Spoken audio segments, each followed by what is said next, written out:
दोस्तों, हमारी YouTube channel PSS class में आपका स्वागत है। आज हम बात करेंगे न्यूटन के प्रथम नियम या फिर जड़त्व का नियम। ठीक है दोस्तों, तो आइए हम आगे बढ़ते हैं। आगे बढ़ने से पहले यदि आप हमारे चैनल को सब्सक्राइब और वीडियो को लाइक नहीं किए तो तुरंत कर दीजिए। अब देखिए जड़त्व क्या है? किसी वस्तु का वह प्राकृतिक गुण है जो उसकी अवस्था परिवर्तन का विरोध करता है। किसी वस्तु का प्राकृतिक गुण है जो उसकी अवस्था परिवर्तन का विरोध करता है। अवस्था, यहाँ पर अवस्था का आशय विराम की अवस्था अथवा गति की अवस्था से है। ठीक है दोस्तों, अब देखिए अवस्था परिवर्तन से आशय है कि गति की अवस्था से विराम की अवस्था में अथवा विराम की अवस्था से गति की अवस्था में परिवर्तन होना। तो इन्हीं परिवर्तनों का जड़त्व विरोध करता है। जैसे कि यहाँ पर मान लीजिए एक बस है, दो बसें हैं, दोनों विरामावस्था में। अब हम इनको अगर गति की अवस्था में लाना चाहें तब जड़त्व क्या करेगा? इनका विरोध करेगा, इनको रोकेगा नहीं, हम विरामावस्था में ही रहेंगे। लेकिन अगर हम इन पर बाहर से फोर्स लगाएंगे, ज़्यादा बल लगाएंगे, तब क्या होगा? गतिशील हो जाएगा। ये जो वाहन है, बस है, गतिशील हो जाएगी। लेकिन जड़त्व के विरुद्ध जड़त्व इसको रोकेगा। ठीक है दोस्तों, अब जड़त्व किस वस्तु में कितना होता है, जड़त्व इसको कब तक कितनी मात्रा तक रोक सकता है, इसका निर्धारण कैसे होता है, आइए देखते हैं।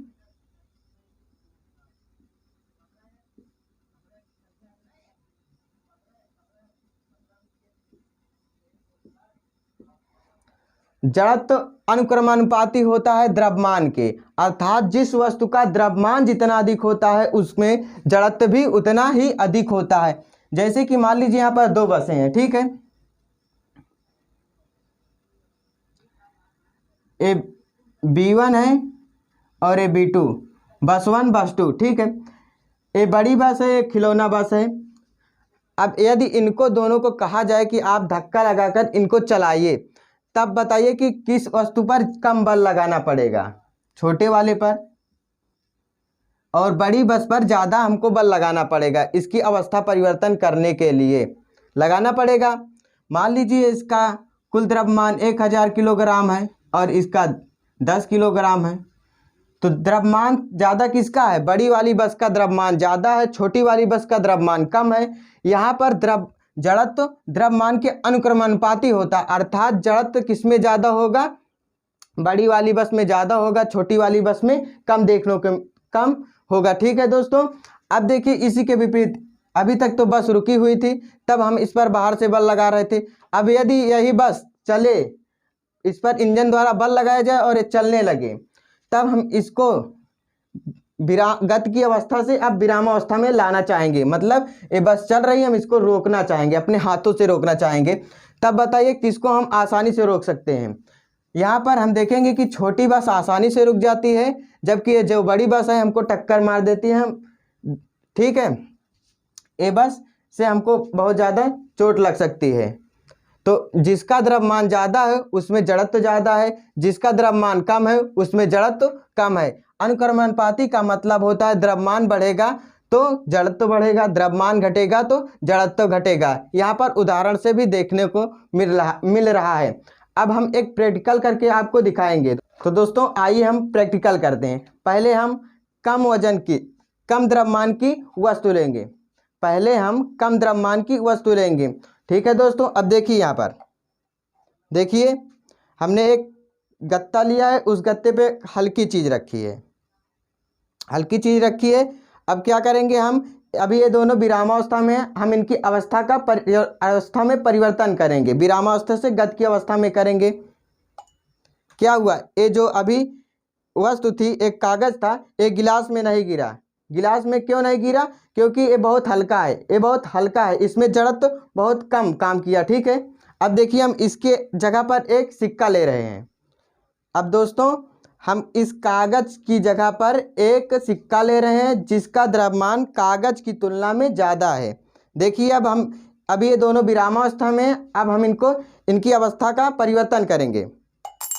तो क्या देखते हैं कि सिक्का गिलास में गिर जाता है। ऐसा क्यों होता है? क्योंकि जड़त्व विरोध करता है। इसका भी विरोध किया, लेकिन इसमें द्रव्यमान कम था, जिससे इसका कम विरोध किया, इसमें जड़त्व कम लगा। इसका सिक्के का द्रव्यमान ज़्यादा था, इसलिए इसमें जड़त्व भी ज़्यादा लगा। इसलिए सिक्का की अवस्था परिवर्तन जो हुआ उसमें जड़त्व ज़्यादा विरोध किया ना, इसकी अवस्था परिवर्तन, इसको विराम अवस्था में ही बनाए रखा। ठीक है दोस्तों, अब न्यूटन ने अपना नियम दिया, अब उसके बारे में पढ़ते हैं। तो दोस्तों न्यूटन ने जो नियम दिया, उन्होंने जड़त्व के नियम को ही विस्तार रूप में लिख लिया। एक बात और, जो जड़त्व का नियम है इसको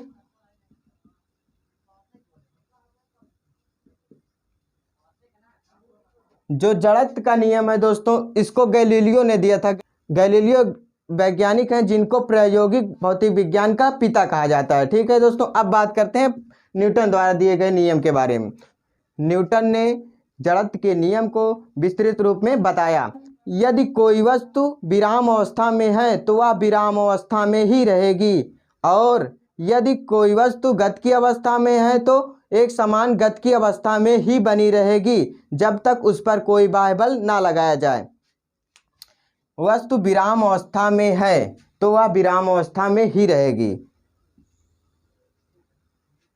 यदि गत की अवस्था में है तो एक समान गत की अवस्था में ही रहेगी जब तक उस पर बाह्य बल ना लगाया जाए।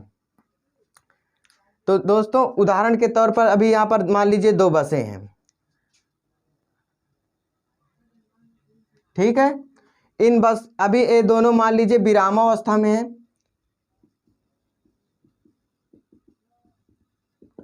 ये दोनों विरामावस्था में, ये दोनों तब तक विरामावस्था में रहेंगी, न्यूटन के अनुसार ये दोनों बसें विरामावस्था में तब तक रहेंगी जब तक इन पर कोई बाह्य बल ना लगाया जाए। बाह्य बल कहाँ से लगाया जाएगा? या तो हम इससे पीछे से ठेलें या फिर इंजन द्वारा इस पर बाह्य बल लगाया जाए। तो बाहर से बल लगाया जाएगा तभी ये आगे बढ़ेगी। अब देखिए दूसरा, यदि गत की अवस्था में है तो एक समान गत की अवस्था में ही रहेंगी। अब यदि यही बस चलने लगे तब तक चलेंगी जब तक इन पर बाहर से ब्रेक लगाकर इनको रोका ना जाए, तब तक चलेगी। ठीक है, इसमें एक कन्फ्यूजन होता है। जैसे मान लीजिए कोई बॉल है, जब हम इस बॉल को समतल पर बल लगाकर लुढ़काते हैं तब ये बॉल कुछ दूर पर जाकर रुक जाती है। अब यहाँ पर कोई बाह्य बल, यहाँ तो ब्रेक लग रहा था बाहर से रोकने के लिए बस को, लेकिन यहाँ पर कुछ दिखाई नहीं देता कि ये गेंद रुक जाती है। यहाँ पर कुछ ऐसा बाह्य बल नहीं दिखाई देता जिसके कारण कि हमको लगता है कि ये बाह्य बल गेंद को रोक रही है, लेकिन गेंद रुक जाती है। तो दोस्तों यहाँ पर गेंद और जो तल होता है उसके मध्य घर्षण बल काम करता है और इसको हवा रोकती है। यहाँ पर हवा भी होती है जो इसके गति का विरोध करती है, इसीलिए गेंद कुछ दूर जाकर रुक जाती है। तो दोस्तों यहाँ पर जो बॉल की गति को रोक रहा है, एक घर्षण बल रोक रहा है और एक हवा रोक रही है। ठीक है दोस्तों, यहाँ पर बाह्य बल लग रहा है। तो जो न्यूटन ने अपना विस्तृत रूप दिया जड़त्व के, उस नियम से हमें बल की भी परिभाषा मिलती है। कैसे? कि बाह्य बल ना लगाया जाए। किसी वस्तु की स्थिति में तब तक कोई परिवर्तन नहीं होता जब तक उस पर कोई बाह्य बल ना लगाया जाए। अब बाह्य बल की परिभाषा कैसे बनाएंगे? कि बलवाह बाह्य कारक है, यहाँ पर बाह्य कारक है, बलवाह बाह्य कारक है जो किसी वस्तु की विराम अवस्था अथवा गत की अवस्था में परिवर्तन करता है। यहाँ पर बस की अवस्था में कब परिवर्तन हो रही है? जब इस पर बाहर से बल लग रहा है तब ना। तो अब जो न्यूटन का प्रथम नियम है आप अच्छी तरह से समझ गए होंगे। अब आइए इसके उदाहरण के बारे में बात करते हैं। ठीक है, पहला उदाहरण, गिलास के ऊपर रखा गत्ता जिसके ऊपर एक सिक्का या एक गेंद रखी है। गत्ते को अचानक हटा लेने पर सिक्का या गेंद गिलास में गिर जाता है। आइए हम इसका प्रैक्टिकल करते हैं। अभी हमने इसका प्रैक्टिकल ऊपर किया था आपको जड़त्व समझाने के लिए। अब फिर से इसका एक उदाहरण है, इसको भी समझिए प्रयोग द्वारा। एक गिलास, गत्ता, सिक्का। ठीक है, अब देखिए गत्ते को अचानक हटाना है। अचानक हम गत्ते को हटाए तो क्या हुआ? गत्ता तो हट गया लेकिन सिक्का गिर गया। क्यों गिर गया? क्योंकि न्यूटन का नियम कहता है यदि कोई वस्तु विराम अवस्था में है तब वह विराम अवस्था में ही रहेगी जब तक उस पर कोई बाह्य बल न लगाया जाए। तो अभी तक ये विराम अवस्था में थी, हमने गत्ते पर बाहर से बल लगाया, गत्ता तो गति की अवस्था में हो गया, लेकिन सिक्का जड़त्व के कारण अपनी अवस्था का अवस्था में बना रहा, जैसी विराम अवस्था में उसी अवस्था में बना रहा, जिसके कारण क्या हुआ, सिक्का गिलास के अंदर गिर गया। ठीक है, अब दूसरे एग्जाम्पल की बात करते हैं। देखिए दूसरा एग्जाम्पल क्या है, हथौड़े को हत्थे में कसने के लिए, हथौड़े को हत्थे में कसने के लिए हत्थे को जमीन पर ऊर्ध्वाधर पटकते हैं। कैसे, मान लीजिए कोई हथौड़ा है, हथौड़े का हत्था है, ये हथौड़ा लगा है, इसको हमको कसना है इसमें, तो क्या करेंगे, हम इसको ऐसे उठाकर दोनों को साथ में पटकेंगे। जब दोनों को साथ में पटकेंगे तब यहाँ होगा दोनों गति कर रहे हैं, जो हत्था है और हथौड़ा दोनों गति की अवस्था में। लेकिन जैसे हत्था जमीन पर टकराता है तो हत्था क्या होता है, विराम अवस्था में आ जाता है। लेकिन जड़त्व के कारण जो हथौड़ा होता है, जड़त्व के कारण क्या होता है कि अभी भी ये विराम अवस्था में होता है, या फिर न्यूटन के प्रथम नियम के अनुसार क्या होता है, ये भी गति की अवस्था को बनाए रखता है। जब हत्था विराम अवस्था में आ जाता है तब हथौड़ा कुछ दूर तुरंत विराम अवस्था में ना कर कुछ दूर आकर इस हत्थे में कुछ दूर तक आता है, जिसके बाद हत्थे में कस जाता है और विराम अवस्था में आ जाता है। ठीक है दोस्तों, अब बात करते हैं तीसरे एग्जाम्पल की। चलती गाड़ी के अचानक रुकने पर उसमें बैठी यात्री आगे की ओर झुक जाते हैं। आप भी यात्रा किए होंगे और देखे होंगे कि जब गाड़ी पर ब्रेक लगाई जाती है चलती हुई गाड़ी पर, तब क्या होता है, आप उसमें आगे की ओर झुक जाते हैं। तो क्या आप कभी सोचे हैं कि ऐसा क्यों होता है? तो चलिए देखते हैं यहाँ पर कौन सा नियम लग रहा है। देखिए, जब गाड़ी में बैठा व्यक्ति, गाड़ी गतिमान है तो उसमें जो व्यक्ति है वो भी क्या है, गाड़ी के साथ साथ गति कर रहा है।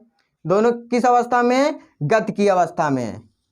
ठीक है, लेकिन गाड़ी पर जैसे बाहर से ब्रेक लगा, मान लीजिए इसमें कुछ यात्री बैठे हैं, गतिमान है, जैसे ही इस पर ब्रेक लगा बाहर से, बाह्य बल लगा, तब क्या होगा, इसकी अवस्था में परिवर्तन होगा। जब बाह्य बल ब्रेक के रूप में लगा तब गाड़ी अचानक रुक गई। गाड़ी तो विरामावस्था में आ गई, लेकिन जड़त्व या न्यूटन के प्रथम नियम के अनुसार अभी हम क्या करेंगे, गति की अवस्था को बनाए रखेंगे। हम गति की अवस्था को बनाए रखेंगे, इसीलिए क्या होता है कि हम आगे की ओर झुक जाते हैं। गाड़ी तो विरामावस्था में आ गई, लेकिन हम जड़त्व के कारण या न्यूटन के प्रथम नियम के कारण अपने आप को गति की अवस्था में बनाए रखते हैं, जिसके कारण हम आगे की ओर झुक जाते हैं।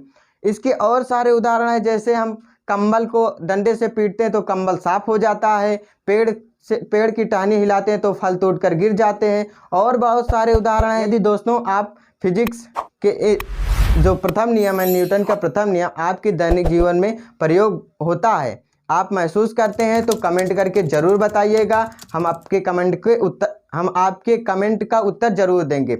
जय हिंद दोस्तों, हम मिलते हैं अगले वीडियो में न्यूटन के द्वितीय नियम के साथ।